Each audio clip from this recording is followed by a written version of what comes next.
Hello दोस्तों, welcome to software engineering channel. Operating system की series में आज का हमारा टॉपिक है scheduling algorithms in operating system. इस टॉपिक को स्टार्ट करने से पहले मैं आपको ये रिकमेंड करूँगा कि अगर आपके पास थोड़ा सा भी टाइम है तो इससे पहले वाला लेक्चर जिसका लिंक आपको वीडियो डिस्क्रिप्शन में मिल जाएगा, जिसका नाम था प्रोसेस स्केजुलिंग, उसको आप थोड़ा सा देख लें। उसको देखने के बाद ये टॉपिक आपको ज़्यादा अच्छे तरीके से समझ आएगा।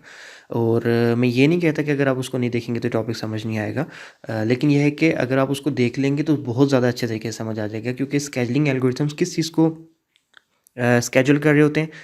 वो स्केजूल कर रहे होते हैं आपके प्रोसेसेस को। तो हमने एक टॉपिक स्पेशली बनाया हुआ है प्रोसेस स्केजुलिंग पे, और फिर उसके बाद हम स्केजुलिंग एल्गोरिथम्स की तरफ जा रहे हैं। तो आपने अगर वो देखा हुआ है तो अच्छी बात है, अगर नहीं भी देखा हुआ तो कोई बात नहीं, लेकिन रिकमेंडेड है कि देख लें। सो चलें स्टार्ट करते हैं। सबसे पहले वही बात जो मैंने आपको बोली, to understand this topic in better way I recommend you watch the last lecture, link available in description. Okay, process wait in different queues.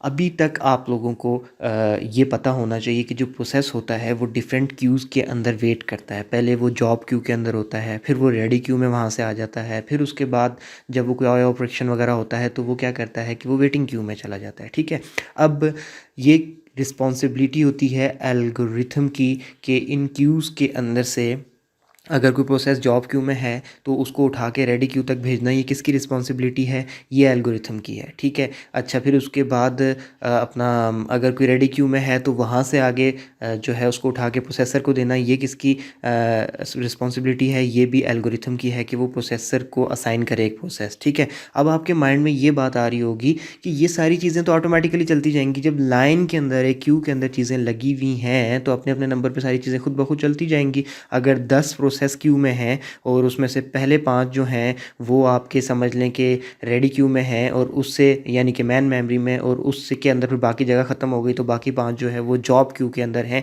यानी कि उससे पीछे वाली में। तो ठीक है ना, लाइन में लगे हुए हैं, बस एक एक करके आगे वाला चलता चला जाए, प्रोसेसर के ऊपर एग्जीक्यूट होता चला जाए और आपका नंबर आता चला जाएगा सबका। तो इसके अंदर हमें इतने बड़े बड़े एल्गोरिथम्स की क्यों ज़रूरत पड़ जाती है कि हम वो सारा का सारा काम करें? ये सारा काम ऑटोमेटिकली भी तो हो सकता है एक सीक्वेंस के अंदर।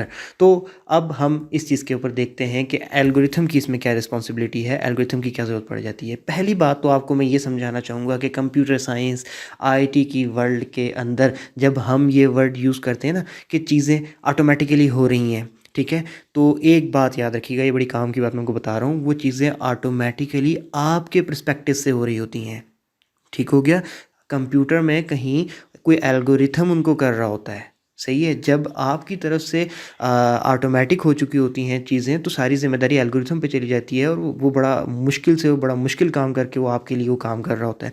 आप क्योंकि खुद हाथ नहीं लगाते, कुछ नहीं करते, तो आपको ऐसा लगता है कि चीज़ें ऑटोमेटिकली हो रही होती हैं। लेकिन जैसे ही कोई चीज़ आपके पर्सपेक्टिव से ऑटोमेटिक हुई, दैट मीन्स कि कंप्यूटर के अंदर या सॉफ्टवेयर के अंदर तो सारी की सारी रिस्पॉन्सिबिलिटी किसी एल्गोरिथम ने उठा ली है, और वो एक हार्ड वर्क करके आपके लिए वो काम करेगा। तो पहली बात ये कि चीज़ें ऑटोमेटिक का मतलब कि वो एल्गोरिथम कर रहा है, बस आप नहीं कर रहे।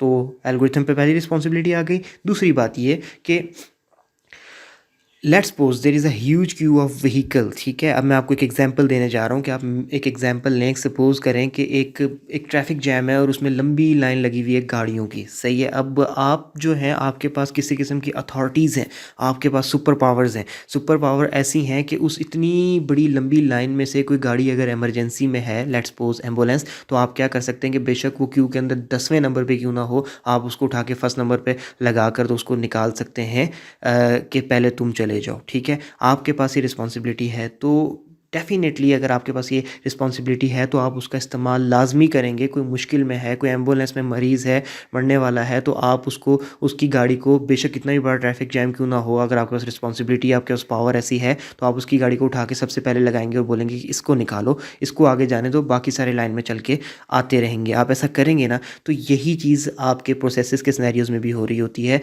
कि प्रोसेस लाइन में आ ज़रूर रहे होते हैं, लेकिन कुछ प्रोसेस ऐसे होते हैं जो कि डिमांड ये करते हैं कि मुझे प्रोसेसर जल्दी में चाहिए, प्रायोरिटी बेसिस पे चाहिए। अब एल्गोरिथम्स के पास वो सुपर पावर्स और वो अथॉरिटीज़ होती हैं कि लाइन में से किसी को भी निकाल कर जिसको जल्दी जाना है उसको आगे जल्दी भेज दें और बाकी सबको एक अरेंज मैनर में लाइन में लेकर चलें। तो इसलिए ये रिस्पॉन्सिबिलिटी भी एल्गोरिथम के ऊपर आती है। तो दो बातें आपको समझ आ गई। अब देखें, एल्गोरिथम के बारे में मैंने आपको यही बताया है, ठीक है। अब इमरजेंसी क्या हो सकती है? एम्बुलेंस की बात तो समझ में आती है, लेकिन प्रोसेस को क्या इमरजेंसी हो सकती है? तो बहुत से डिफरेंट केसेस होते हैं।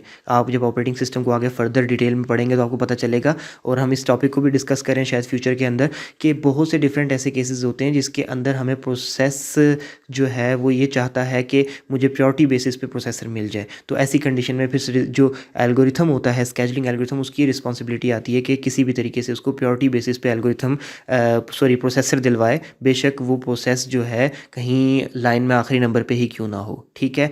अब हमें ये बात तो पता है कि हमारे पास कितनी किस्म की क्यूज़ हैं जहाँ पे प्रोसेसेस होते हैं। एक होती है जॉब क्यू, फिर एक होती है रेडी क्यू, और एक होती है वेटिंग क्यू। अब सिंपल सी बात है, ये चीज़ें हम पहले डिस्कस भी कर चुके हैं कि एक जॉब क्यू है, एक रेडी क्यू है, एक वेटिंग क्यू है, यानी कि 3 क्यूज़ हैं हमारे पास प्रोसेसेस के लिए जिसमें प्रोसेस लाइन से लगे हुए हैं। इसी तरीके से दूसरी तरफ अगर आप जब स्केजुलिंग एल्गोरिथम की तरफ जाएंगे तो वहाँ पे भी आपके स्केजुलिंग एल्गोरिथम्स की 3 मैन कैटेगरीज है, long term scheduler, short term scheduler और मीडियम टर्म स्केजुलर। सिंपल। अब हम यहाँ से आगे जाकर देखते हैं कि लॉन्ग टर्म स्केजुलर क्या होता है।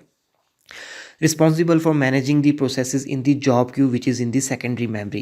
तो सेकेंडरी मेमोरी के अंदर जो हमने जॉब क्यू बनाई हुई होती है उसके अंदर जो प्रोसेसेस को मैनेज करना होता है वो जिम्मेदारी एक तो लॉन्ग टर्म स्केजुलर पे आती है, ठीक है।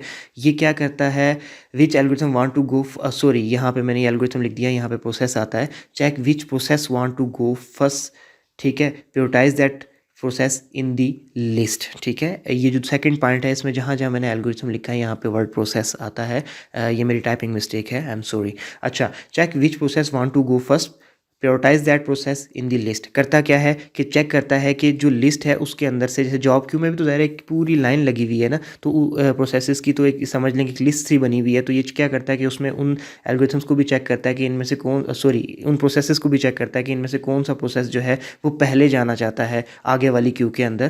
तो क्या करता है कि उसको प्रायोरिटाइज करता है, ठीक है। Give process from the job queue to the ready queue. अब होता क्या है कि जब प्रोसेस, इसका काम क्या है कि ये कोई डायरेक्ट सीपीयू से इंटरेक्ट नहीं कर रहा होता, ये जस्ट उठाता है, ये उठाता है किस चीज़ को, कि आपका जो प्रोसेस है उसको उठाता है जॉब क्यू से और उठा के दे देता है रेडी क्यू को, जहाँ पे प्रोसेस फिर वेट करता है आगे प्रोसेसर मिलने का। लेकिन सिर्फ और सिर्फ हो क्या रहा होता है कि जो उठा के देने का इसका जो सीक्वेंस है उसमें ये देख रहा होता है कि जो जिसको प्रायोरिटी पे देना है उसको आगे कर देता है, ये चीज़ कर रहा होता है। अब इसके सिंपल वर्ड्स में स्टेप देख लेते हैं। पहले तो सेकेंडरी मेमोरी में होती है, क्योंकि ये जॉब क्यू के ऊपर चल रहा होता है और जॉब क्यू सेकेंडरी मेमोरी में होती है। तो पहले क्या होता है कि कोई न्यू जॉब आती है। अब ये स्टेप क्या परफॉर्म करवाता है, पहले एक न्यू जॉब लेता है, उसकी प्रायोरिटी चेक करता है। अगर वो नॉर्मल प्रायोरिटी पे है तो अगर पहले से 5 प्रोसेसेस जॉब क्यू में वेट कर रहे हैं तो उसको छठे नंबर पे लगा देता है। अगर उसकी प्रायोरिटी हाई है तो उन 5 को पीछे करके इस प्रायोरिटी वाले को आगे करता है, ठीक है। उसके बाद क्या करता है, आगे करके इसको क्यू के अंदर लगा देता है नंबर वाइज उसके, ठीक है। और जैसे ही उस प्रोसेस का नंबर आता है, give it to the ready queue, तो इसको उस प्रोसेस को उठा के रेडी क्यू को दे देता है। तो ये लॉन्ग टर्म का काम होता है, लॉन्ग टर्म स्केजुलर का। दोबारा से थोड़ा सा रिपीट कर देता हूँ 1-2 लाइन्स में, कि लॉन्ग टर्म स्केजुलर पहली बात ये कि काम करता है जॉब क्यू के ऊपर। दूसरी बात ये कि जॉब क्यू होती है सेकेंडरी मेमोरी में। लॉन्ग टर्म स्केजुलर काम क्या करता है कि जैसी कोई जॉब आती है उसको उस क्यू के अंदर अरेंज करके रखता है, उसकी प्रायोरिटी को चेक करने के बाद। अगर प्रायोरिटी ज़्यादा है तो बाकी वाले पहले से मौजूद प्रोसेस से आगे कर देता है, अगर प्रायोरिटी नॉर्मल है तो उन्हीं की लाइन के अंदर उनसे पीछे लगा देता है। और जैसे ही फिर उस प्रोसेस का नंबर आता है तो उस प्रोसेस को उठाकर आगे रेडी क्यू को दे देता है। चलें, यहाँ तक क्लियर। इससे आगे आ जाता है short term scheduler. Long term scheduler ने जॉब क्यू पे काम किया और नंबर आने के ऊपर प्रोसेस को उठा के रेडी क्यू के ऊपर दे दिया। और रेडी क्यू क्योंकि मैन मेमोरी में है तो रेडी क्यू के ऊपर मैन मेमोरी के अंदर जो एल्गोरिथम काम करेगा उसको हम कहेंगे शॉर्ट टर्म स्केजुलर, ठीक है।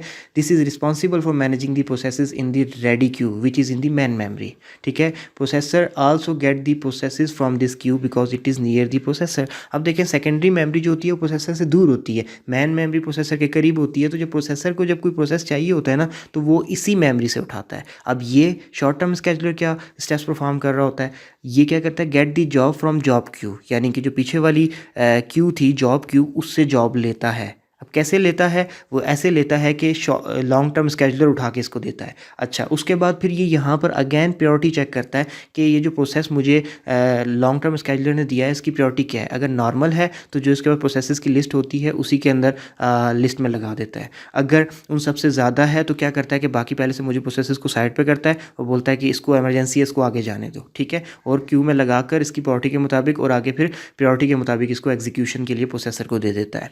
अब ये शॉर्ट टर्म स्केजुलर हो गया। लॉन्ग टर्म स्केजुलर आपको समझ आ चुका है, शॉर्ट टर्म स्केजुलर आपको समझ आ चुका है। अब हम long and short term scheduler की पहले डायग्राम देखते हैं, फिर उसके बाद हम नेक्स्ट मीडियम टर्म स्केजुलर की तरफ चलेंगे। अच्छा, अब इस डायग्राम के अंदर अगर आप गौर करें तो आपको पता चलेगा कि देखें ये क्या है, ये जो एक ड्रम बना हुआ है इस पर लिखा हुआ है, जहाँ पे मेरा माउस है यहाँ पे क्या लिखा हुआ है कि ये जो है ये जॉब क्यू है, जिसके अंदर ये सेकेंडरी मेमोरी में है जिसमें सारी की सारी जॉब्स जो है पड़ी हुई हैं, और इसके अंदर इस क्यू को किसने मैनेज किया हुआ है, लॉन्ग टर्म स्केजुलर ने। अब क्या होगा, लॉन्ग टर्म स्केजुलर यहाँ से उठाकर जॉब को यानी कि प्रोसेस को उठा के सीधा देगा रेडी क्यू के अंदर। रेडी क्यू को किसने मैनेज किया हुआ है, शॉर्ट टर्म स्केजुलर ने। अब यहाँ पर इनको मैनेज करके रखेगा शॉर्ट टर्म स्केजुलर, और जब प्रोसेसर को ज़रूरत पड़ेगी तो यहाँ से उठाकर उस प्रोसेस को उठा के सीधा सीपीयू को देगा। कौन देगा, शॉर्ट टर्म स्केजुलर। अच्छा, प्रोसेसर में जाके सीपीयू होगा, प्रोसेसर में जाके प्रोसेस होगा एग्जीक्यूट। यार ये एक तो वर्ड्स इतने मिक्सअप होने वाले हैं ना, प्रोसेसर प्रोसेस प्रोसेस प्रोसेस, तो इसमें मिक्सअप कर देता हूँ काफ़ी सारी चीज़ें, सॉरी। अच्छा, अब यहाँ पर प्रोसेस जो है वो सीपीयू में जाएगा यानी कि प्रोसेसर में, और यहाँ पर जाके एग्जीक्यूट होगा। एग्जीक्यूट होने के बाद वो एंड कर जाएगा यानी कि आगे बाहर निकल जाएगा सीपीयू से, कि उसका जब काम ख़त्म हो जाएगा। लेकिन ऐसा भी तो पॉसिबल है कि जैसे ही वो एग्जीक्यूट करे तो प्रोसेस 3-4 लाइनें एग्जीक्यूट करने के बाद यूज़र से इनपुट लेने के लिए वेट करने लगे। तो जब अगर वो यूज़र से इनपुट लेने के लिए वेट करने लगेगा तो सीपीयू उसको उठाकर सीधा यहाँ से नीचे आईओ की जो वेटिंग क्यू है उसके अंदर डाल देता है। वेटिंग क्यू क्या है, वो आपको पिछले लेक्चर से क्लियर होगा, तो मैं अगेन रिकमेंड करूँगा कि आप प्लीज़ वो लाजमी देख लें।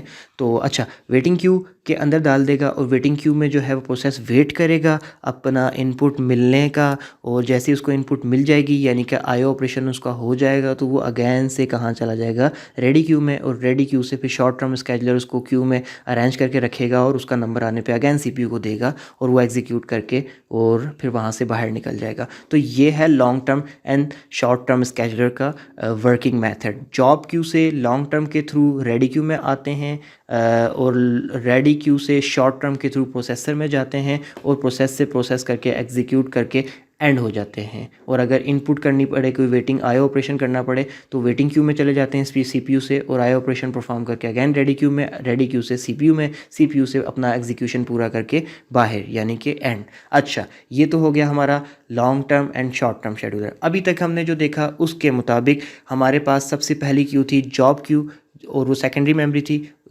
उसके ऊपर हमने क्या किया कि हमने लॉन्ग टर्म स्केजुलर चला दिया। उसके बाद हमारे पास थी रेडी क्यू, और वो मैन मेमोरी में थी, उसके ऊपर हमने क्या किया, शॉर्ट टर्म स्केजुलर चला दिया। अब हमारे पास है आगे वेटिंग क्यू, और हमारे पास एक स्केजुलर रह गया मीडियम टर्म स्केजुलर। तो अब आप समझ रहे होंगे कि डेफिनेटली मीडियम टर्म स्केजुलर जो है वो वेटिंग क्यू के ऊपर काम कर रहा होगा, तो ऐसा बिल्कुल भी नहीं है, ठीक है। This is not responsible for managing the process in the waiting queue as you might be thinking. अच्छा, process pass through different states out of which one is waiting state. अब देखें, पहली बात ये कि जब एक सीक्वेंस चलता आ रहा था वो यहाँ पे ब्रेक क्यों हुआ है, पहले तो हम इस चीज़ को समझ लें। जब लॉन्ग टर्म स्केजुलर ने जॉब क्यू पे काम किया और जो शॉर्ट टर्म स्केजुलर था उसने रेडी क्यू पे काम किया, तो अब medium term scheduler waiting queue पे काम क्यों नहीं कर रहा, पहले तो ये चीज़ क्लियर होनी चाहिए। फिर हम ये देखेंगे मीडियम टर्म स्केजुलर फिर काम कर क्या रहा है। अच्छा, देखिए प्रोसेस जो होता है, आपको अगर प्रोसेस की स्टेट्स पता हैं तो आपको ये भी पता होगा कि जो प्रोसेस है वो एक स्टेट उसकी होती है वेटिंग स्टेट। जब वो कोई आईओ ऑपरेशन का वेट कर रहा होता है तो वो वेटिंग स्टेट में चला जाता है। वो वहाँ पर जब वेटिंग स्टेट में जाता है तो उसी वक्त वो वेटिंग क्यू में जाता है, क्योंकि जितने भी सारे प्रोसेस वेट कर रहे होते हैं आईओ ऑपरेशन का, वो वेटिंग क्यू में जाके अपनी एक लाइन बना लेते हैं। अब वो वहाँ पे पड़े होते हैं और जैसे ही उनका आईओ ऑपरेशन हो जाता है तो वो क्या करते हैं कि वो रेडी क्यू में चले जाते हैं। अपना ऑपरेशन हो जाने के बाद वो रेडी क्यू में चले जाते हैं। और रेडी क्यू के ऊपर कौन सा एल्गोरिथम काम कर रहा होता है? Short term scheduler. ठीक है, दैट मीन्स इसका क्या मतलब हुआ कि जो वेटिंग वाला स्टेट था उसके ऊपर भी वेटिंग क्यू के ऑपरेशंस को भी उठाकर वापस शॉर्ट टर्म स्केजुलर की रेंज में ले जाकर ही वापस क्यू में लगाया जाएगा और शॉर्ट टर्म स्केजुलर ही उनको अरेंज करेगा। सेम लाइक की पिछली डायग्राम देखें, जब सीपीयू से एक प्रोसेस निकला था, आईओ की वेटिंग क्यू में गया था, तो वो यहाँ से सीधा आ गया कि उसने आईओ ऑपरेशन परफॉर्म करवाया था और आईओ ऑपरेशन परफॉर्म करवाने के बाद वो सीधा रेडी क्यू में चला गया था। और जब वो रेडी क्यू में जा रहा है खुद अपना ऑपरेशन परफॉर्म करवाने के बाद, तो डेफिनेटली फिर रेडी क्यू के ऊपर तो ऑलरेडी एक शॉर्ट टर्म एल्गोरिथम स्केजुलर मौजूद है, एक एल्गोरिथम मौजूद है, तो वही इसको मैनेज कर देगा। तो अब हम ये देखते हैं आगे कि मीडियम टर्म स्केजुलर की क्या जॉब है। ठीक है, अब इसका काम क्या है कि it is responsible to keep the things in the smooth flow. अब बात समझने वाली ये है कि स्मूथ फ्लो का क्या मतलब है। स्मूथ का मतलब कि by keeping the ways of other processes clear. ठीक है, अब क्या है कि जो प्रोसेस हैं वो एक सीक्वेंस में चल रहे हैं। दोबारा पिछली डायग्राम पे जाता हूँ, देखें यहाँ से जॉब क्यू से सीधा निकल के आ रहा है रेडी क्यू में, रेडी क्यू से सीधा निकल के जा रहा है सीपीयू में। और ये कहाँ कैसे हो रहा है कि पहले लॉन्ग टर्म का काम है, फिर उसके बाद शॉर्ट टर्म का काम है, और इन सब की मदद से सीधा प्रोसेस यहाँ तक जा रहा है।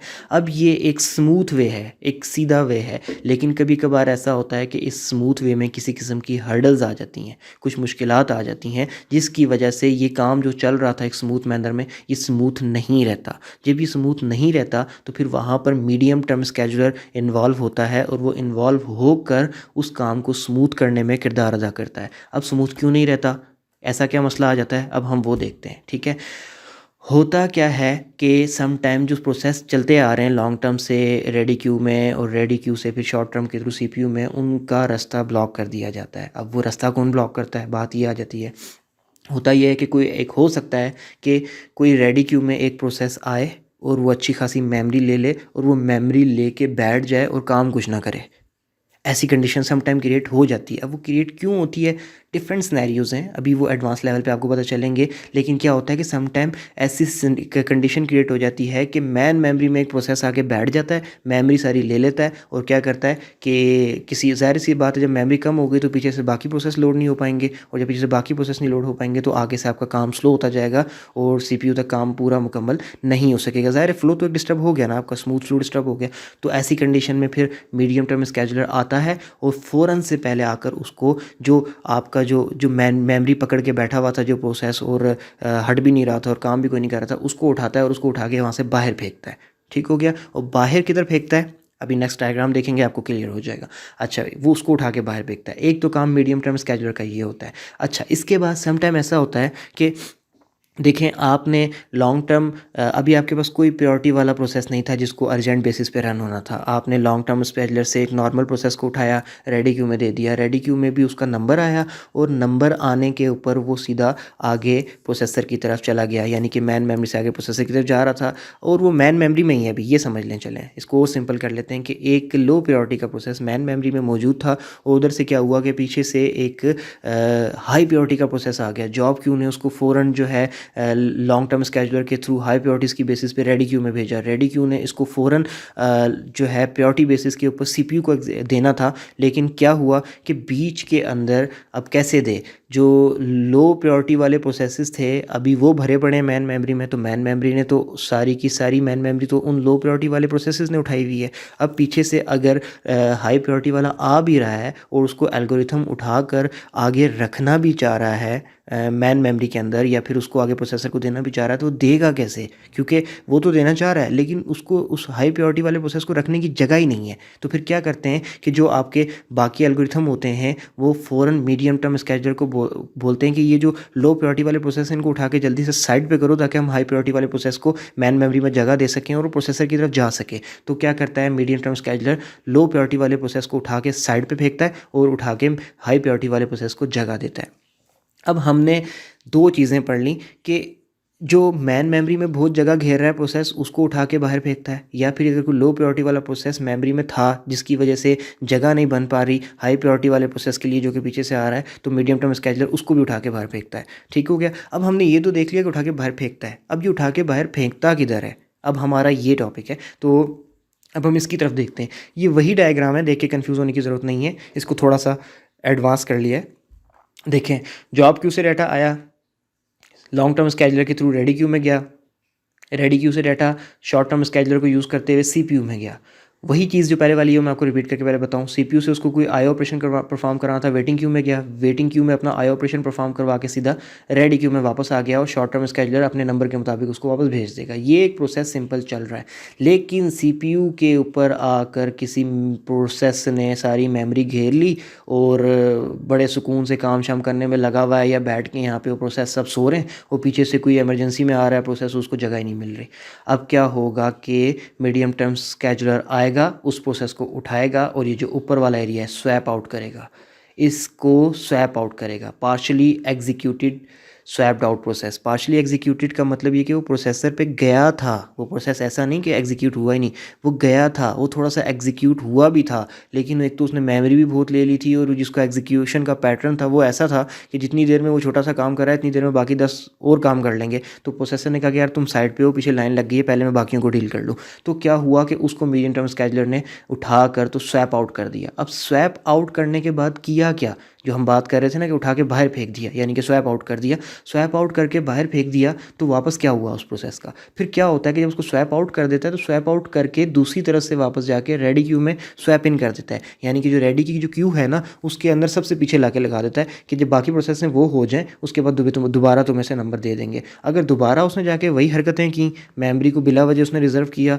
काम स्लो किया, तो अगेन से उसका थोड़ा सा काम करके उसको स्वैप आउट कर दिया जाएगा, रेडी क्यू में सबसे पीछे लगा दिया जाएगा और इस तरीके से प्रोसेस चलता जाएगा। और अगर पीछे से एक प्रोसेस काम सही से कर रहा है लेकिन क्या हुआ कि वो लो प्रायोरिटी का प्रोसेस था और पीछे से कोई हाई प्रायोरिटी का प्रोसेस आ गया, तो क्या किया जाएगा, सीपीयू फ़ौरन उस लो प्रायोरिटी प्रोसेस को स्वैप आउट करके रेडी क्यू में सबसे पीछे लगाएगा और हाई प्रायोरिटी प्रोसेस को सबसे पहले टाइम देगा और उसको रन करेगा। सो ये आपका वर्किंग मेथड है कि लॉन्ग टर्म, शॉर्ट टर्म और मीडियम टर्म स्केजुलर कैसे काम करते हैं। सो आई होप सबको समझ आ चुका होगा। अगर आपको इसके रिगार्डिंग नोट्स चाहिए तो वो सारे के सारे नोट्स जो है आपको हमारे ऑफिशियल ब्लॉग mysoftwarenotes.com पे मिल जाएंगे और इस स्पेसिफिक टॉपिक के नोट्स का जो लिंक होगा वो मैं इसी वीडियो के डिस्क्रिप्शन में भी दे दूँगा।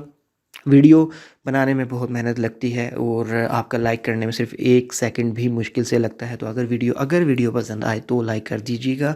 इसके अलावा अगर चैनल इन्फॉर्मेटिव लगे तो प्लीज़ सब्सक्राइब कर लीजिएगा। और एक और मैसेज जो मैंने आपको देना था, इन्फॉर्मेशन नहीं, मैसेज ये कि किसी वीडियो में अगर आपको कहीं पे मिस्टेक नज़र आती है, क्योंकि डेफिनेटली मिस्टेक हमसे भी हो सकती है, किसी से भी हो सकती है, तो आप उसको उस वीडियो के कमेंट सेक्शन में पॉइंट आउट कर दिया करें ताकि वीडियो जो बाकी लोग देख रहे हैं उनकी करेक्शन हो जाए।